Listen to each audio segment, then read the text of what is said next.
Hi everyone, Trisha here from Everything Energetic, Animal Communication and more. And hopefully we'll get a few people joining. Say hello if you're here live. If you're watching the replay, you can type replay in the comments and ask questions if you want to.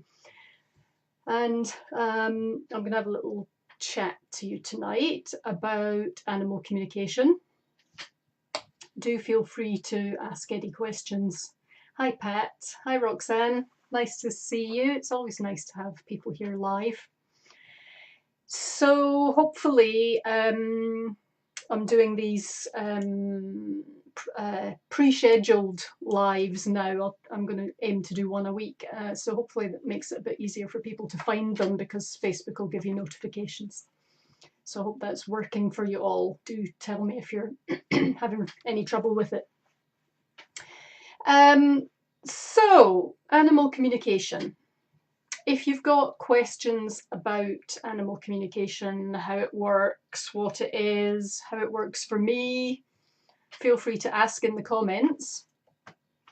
And what I'm going to talk about tonight is, well, what I want to ask you is whether you talk to your animals.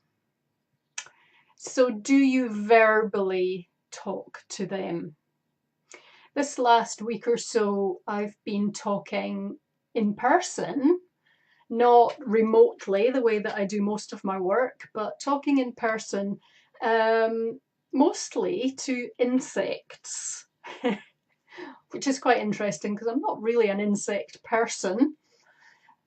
And it's been quite interesting. It got me thinking about things a slightly different way. And those of you that know me, I've said before that the way that I work, I don't get random conversations for animals that I pass in the street or something, and I don't speak to animals that I don't have permission to speak to. So, for instance, a couple of days ago, I was visiting a friend. She's in a retirement village. And when I pulled up, I looked over and did a double take because there was a miniature pony and a donkey on the, outside the place. And I nipped in, said hello to her and said, I'll be back in 5 minutes. I have to go and see the pony and the donkey. And took off. Luckily, when I got over there to see them, the girls said, oh, we can bring them over to see your friend if you like. So we did. So they came and hung out on her little patch of lawn and got patted and cuddled and photos taken and stuff. And my friend said, oh, what are they saying, Trisha? And have you sorted them out and things like that? And I just kept saying no, partly because the girls didn't know what we were talking about. But that's not how I work. I don't get the random stuff, and I'm not gonna just start asking an animal questions if I haven't been asked to. But this last couple of weeks, I have been chatting to insects. It's mostly been cicadas. I absolutely love cicadas. And I keep finding them on my washing when I go to get my washing in off the line. Either they're on a sheet or something, or I'll find them in the washing when I get it inside. And then a couple of times I've had to rescue them because they've been in tricky situations and I've put them somewhere safe. I'm not going into more detail on that because I wrote a blog about it, which you can find on my website. But it got me thinking. What I've been doing with insects is explaining things to them verbally, not in my head, but verbally. So, telling the cicada, it's okay, I'm just going to move you, you're safe, hop onto my finger and I'll move you over here, that sort of thing. So verbally talking to them and explaining things to them. And it seems like they kind of go, oh, okay then, which is really kind of cool. And I had a mosquito in the bathroom the other night. Mosquitoes love me, and not in a good way. Well, not what I consider to be a good way. I get eaten alive usually in summer. I've had quite a few bites already. And so I was a bit concerned because I knew I was about to go to bed, and I knew if it stayed there, it was going to make its way through in the middle of the night and have a feast on me. And I don't kill things, generally speaking. Mosquitoes are the occasional exception. It's kill or be bitten alive. So I thought, I really don't want to squish it. I wonder if it would work if I had a chat to it. So I did my best to, tune in and then talk to it. And I said, look, you'd really be better off outside, but if you want to stay in, then I need you to stay in the bathroom, not in the bedroom. Don't come anywhere near me. You need to stay away from me, stay off my skin, and you'll be safe in here. And please just stay away from me. And I didn't get bitten that night.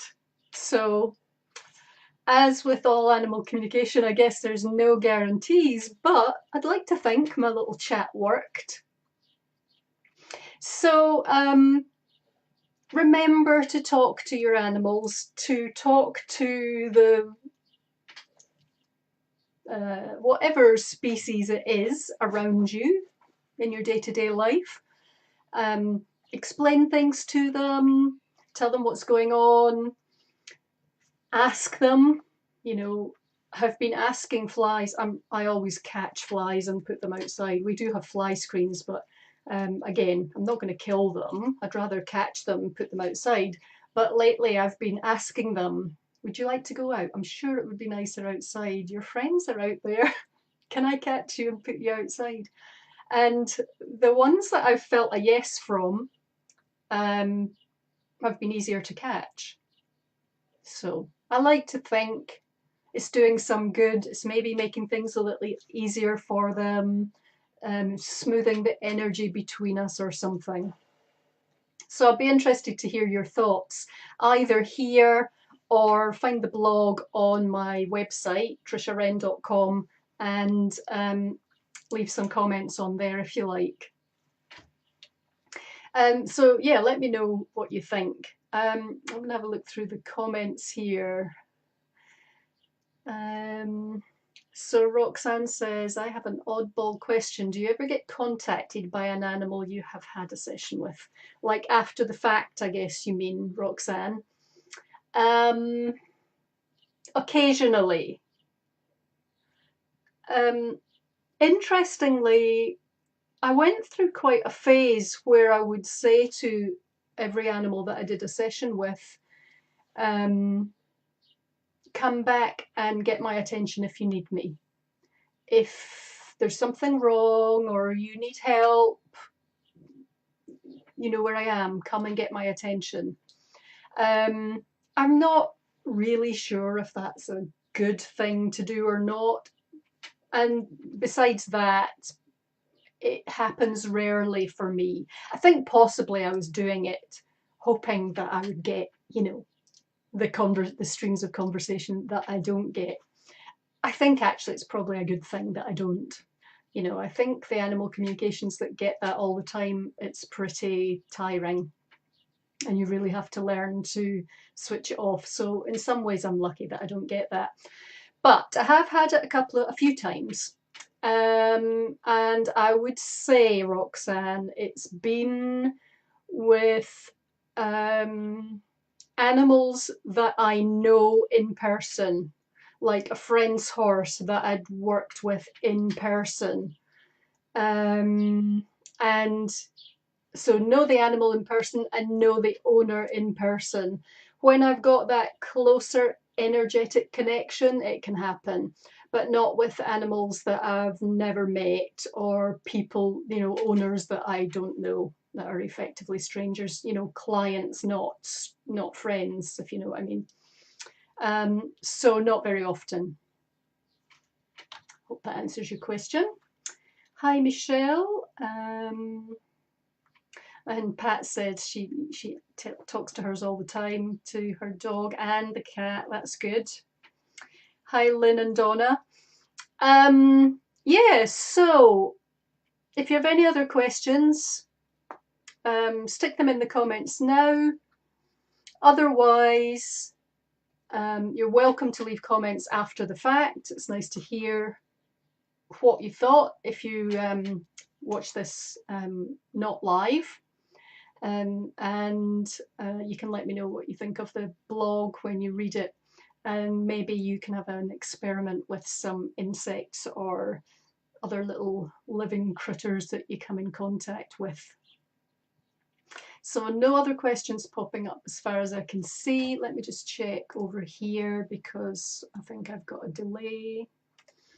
And if there's no comments, I will say good night. No, I don't see any. Okay, so thanks for joining me, and I will see you next weekend-ish.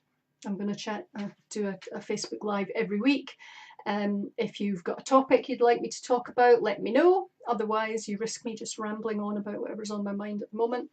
And I will see you next time. Thanks for joining, and keep connecting with your animals.